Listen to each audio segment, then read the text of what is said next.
Hi, I'm Noah Bombard, and here's what's happening in the ET Newsroom Tuesday, February 9th. Now, today, of course, is the hearing in the State House for the bill that would provide $35 million in bailout money for the city of Lawrence. We do plan to be on hand. We will have some sort of live video feed coming from the State House. I'll be on hand also on Twitter and Facebook and doing a live blog as well. So make sure and check that out. That starts at about 11 a.m. this morning. Now, we've also learned today that Mayor Lantigua has actually rented a bus to bring people to the State House. So there definitely should be a pretty good crowd there. Not sure how you're going to get a ticket on that bus at this point, but there is a busload of folks heading to the State House today.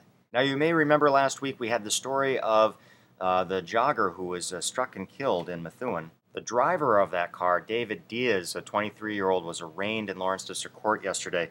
He's being charged with vehicular homicide and driving under the influence. Diaz had told police that he was driving along and had fallen asleep at the wheel, woke up with a broken windshield and a body lying next to his car. Now, the really tragic part of the story that you'll read in the Eagle Tribune is that the victim, Lê Bo, who was a Cambodian immigrant, came over in the 1970s, was actually a father of three.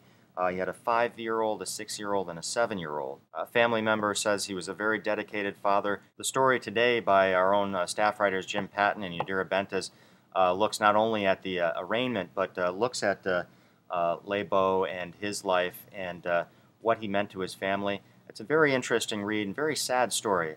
Make sure and check it out.